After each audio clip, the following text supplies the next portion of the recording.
नमस्कार, मैं शारदा पांडे आसान जिंदगी किसी एपिसोड में आपको स्वागत करती हूँ। चैत्र महीना में ढेरों सारे त्यौहार पड़ रहे हैं, आपको सभी वीडियो दे रही हूँ। नवरात्रि समाप्त हो चुकी है, श्री रामनवमी भी पूरी हो चुकी है, राम जी का जन्म भी हो चुका है, वीडियो दे चुकी हूँ। आज मैं आपको वीडियो दे रही हूँ श्री बजरंगबली जी के जन्म उत्सव के बारे में बताऊंगी। तो श्री बजरंगबली जी का जन्म साल में 2 बार मनाए जाते हैं। एक तो मनाया जाता है पहला अभी जैसे कि हिंदू कैलेंडर के अनुसार चैत्र महीने में जो हमारा नव वर्ष शुरू होता है, तो चैत्र महीने की जो पूर्णिमा होती है इस दिन मनाई जाती है भगवान श्री बजरंगबली जी का जन्म उत्सव। फिर एक दूसरा कब मनाया जाता है, कार्तिक महीने की कृष्ण पक्ष की रूप चौदस यानी नरक चतुर्दशी जो होती है उस दिन भी श्री बजरंगबली जी का जन्म उत्सव मनाया जाता है। लेकिन प्रसिद्ध यही है हनुमान जन्म उत्सव, ये जो चैत महीने में पड़ती है, इसमें ज़्यादा प्रसिद्धि भगवान जी को जन्म उत्सव का दिया गया है। तो इस बार श्री बजरंगबली जी का जन्म उत्सव 2 अप्रैल 2026 दिन गुरुवार को मनाया जाएगा। तो बजरंगबली जी का जन्म उत्सव, तो बजरंगबली जी के जितनी भी मंदिरें हैं अपने पूरे भारत में, उनको भी साफ सफाई पुताई अच्छे से सजावट ये सभी कुछ होती हैं। और इस दिन जो हनुमान भक्त हैं, बहुत सारे लोग इंतजार करते हैं चैत महीने की पूर्णिमा का। बहुत सारे लोग हनुमान भक्त हनुमान जी की प्रतिमा स्थापित करते हैं, यानी कि मंदिर तो बनवा लिए हैं लेकिन प्रतिमा स्थापित करने का उनको शुभ मुहूर्त यही बजरंगबली जी के जन्म उत्सव में मिलता है, इसमें करते हैं। तो प्रतिमा स्थापित कर सकते हैं, प्राण प्रतिष्ठा करवा सकते हैं, अखंड रामायण करवा सकते हैं, रामचरितमानस का जो अखंड रामायण होता है उसको करवा सकते हैं, सुंदरकांड करवा सकते हैं।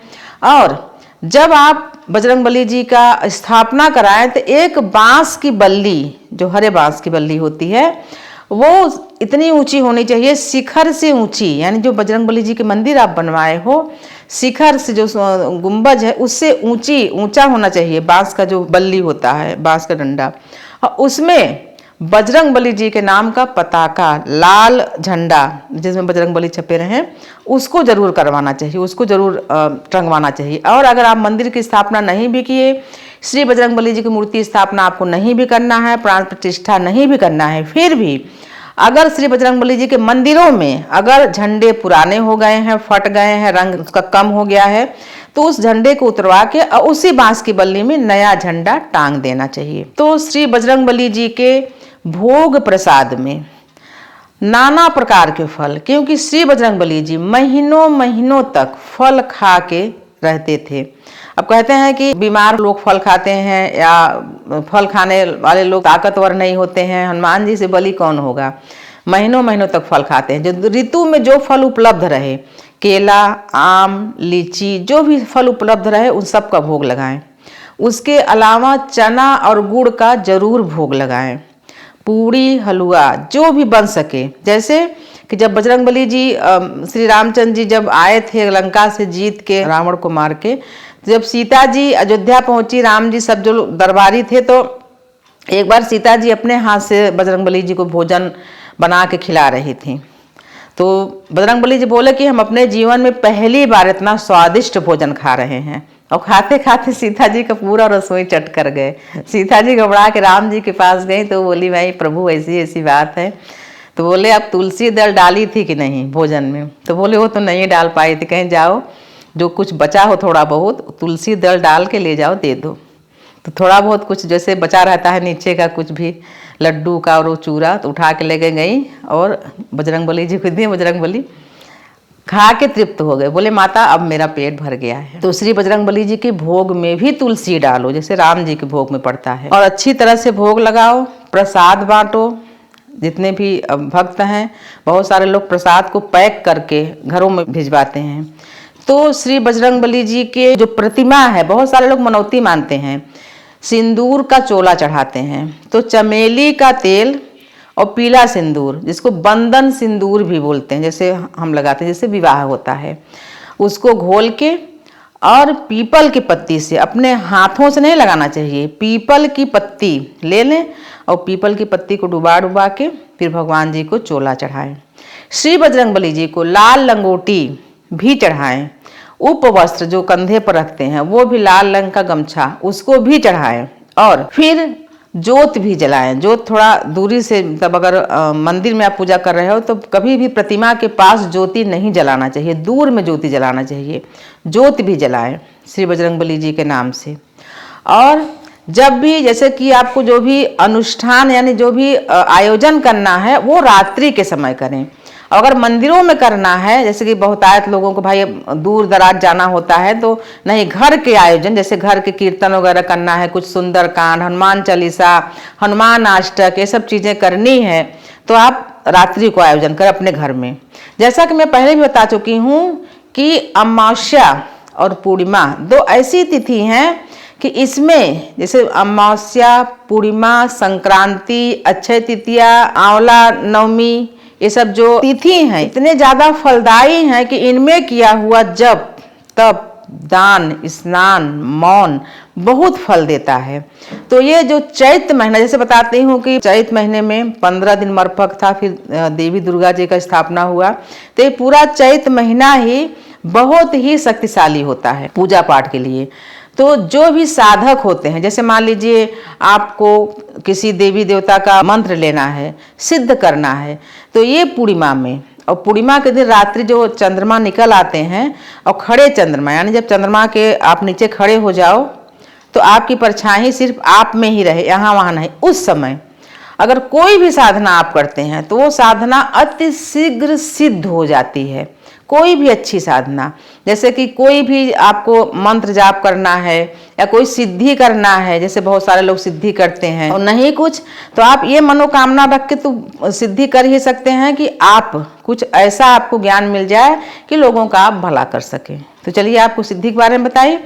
फिर श्री बजरंगबली जी की पूजा के बारे में बता रही हूँ कि श्री बजरंगबली जी का पूजा भी वैसे लाल वस्त्र बिछाएं, कलश रखें। भगवान श्री बजरंगबली जी का, अगर छोटे बजरंगबली जी हों उनका फोटो, और अधिकतर जो सूर्य जी को भगवान जी निगल रहे हैं अगर वो फोटो हो तो वो फोटो बहुत ही, भगवान का बहुत ही ऊर्जावान ये फोटो है। ये फोटो आप अगर आपके पास हो तो इनकी, ये भी बहुत बाल अवस्था थी भगवान जी की, इनकी पूजा करें। और कोई भी बाल अवस्था की अगर फोटो हो, अंजना माँ के गोद में हो या पालने में हो, तो उनकी आप बजरंगबली जी का पूजा कर सकते हैं। संतान प्राप्ति के लिए, नौकरी के लिए, स्वास्थ्य के लिए, तो आप मनौती मान लो कि हे प्रभु मेरी मनौती पूरी होगी, तो अगले साल आपका जन्म जब उत्सव होगा तो हम गदा चढ़ाएंगे या ध्वजा चढ़ाएंगे या लंगोटी चढ़ाएंगे या चमेली के तेल में सिंदूर का चोला चढ़ाएंगे, जो भी कुछ मनौती मान लो, या श्री बजरंगबली जी के मंदिर में सुंदरकांड का पाठ करवाएंगे, कुछ भी आप मान लो, या भोजन करवाएंगे, कुछ भी मनौती मान लो, आपकी मनौती पूरी हो तो उसको अगले साल कर दो।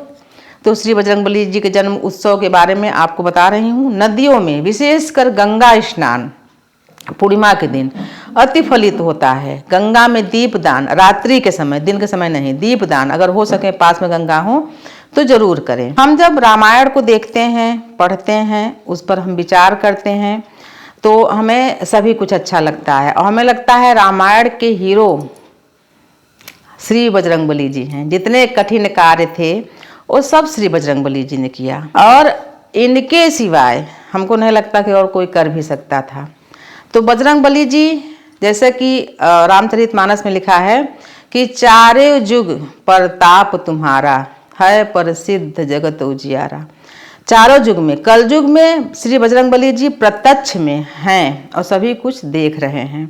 मतलब श्री भगवान रामचंद्र जी बोले थे कि कलयुग के अंत तक आप रहोगे यहाँ पे, फिर उनके आप मतलब सशरीर श्री राम धाम चले जाओगे।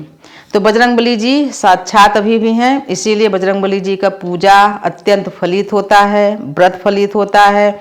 बहुत सारे लोग पूजा व्रत करते हैं। पहले जब रामलीला होता था तो हम लोग बहुत ध्यान से चीज़ों को सुनते थे, देखते थे, तो उसमें भगवान जी का गाना भी गाते थे कि हनुमत बैठे रहो आसन पर, जब तक कथा राम की होए। हनुमत बैठे रहो आसन पर, जब तक कथा राम की होए। तो बीच बीच में गाना भी गाते थे, तो हम लोग को याद है थोड़ा बहुत। जहाँ श्री राम कथा होता है वहाँ श्री बजरंगबली किसी न किसी रूप में आके बैठते हैं। जैसे आप रामायण कराए, कुछ भी कराए, रामचरितमानस का खंड रामायण कुछ भी, तो वहाँ श्री बजरंगबली जी आते ही आते हैं। इसीलिए कहा गया है कि जब भी आप धर्म का काम करो, कोई भी बूढ़ा बीमार कोई भी जीव आए तो उसको कभी धुतकारो मत, कभी डांटो मत, उनको भी कुछ खाने पीने की चीज़ें दो। पता नहीं किस रूप में आपके पास भगवान आए हैं। अब आप छोटी सी गलती करके जो महापुण्य कर रहे हो वो निष्फल कर दोगे। बिल्कुल धैर्य रखो, किसी को मत डांटो। कोई भी कभी कभी भगवान बहुत कमज़ोर, बहुत ऐसे रूप बना के आएंगे कि लोग उनको डांट के भगा दे। कभी मत भगाओ, विशेषकर अगर कोई धर्म का काम कर रहे हो तो आपको मैं बता रही हूँ, श्री बजरंगबली जन्म उत्सव पूर्णिमा के दिन कोई भी सिद्धि प्राप्त कर सकते हैं श्री बजरंगबली जी के संबंधित जनहित के लिए। तो आपको मैं विस्तार से बताई हूँ। जो भी आपके पास फल, जो भी आपके पास प्रसाद हो, घर में हो सके पूजा तो आप घर में कर ले। बहुत सारे लोग बोलते हैं कि हम मूर्ति ला लें घर में, हम फिर पूजा कर लें। मूर्ति वगैरह भगवान जी के घर में ना रखो, फोटो रख सकते हो। पंचमुखी हनुमान का फोटो घर में मत रखें।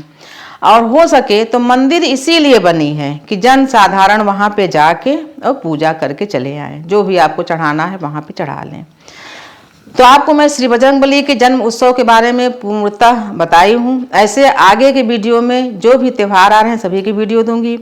तो आप सभी सुखी रहें, संपन्न रहें, स्वस्थ रहें, बने रहें आसान जिंदगी के साथ। और मैं तो कहना भूल गई, कहीं वीडियो में कहती नहीं कि आप हमारे चैनल आसान जिंदगी को सब्सक्राइब कर लें, हाइप कर लें। हाइप करते ही नहीं आप लोग, लाइक या डिसलाइक कुछ भी करें। यूट्यूब बोलता है कि आपके जो सब्सक्राइबर हैं, जो आपके वीडियो देखते हैं, वो बहुत सुसुप्त है, वो कुछ करते ही नहीं। चलिए ठीक है, आप सभी स्वस्थ रहो, संपन्न रहो, सुखी रहो, बने रहो आसान जिंदगी के साथ। तब तक के लिए नमस्कार।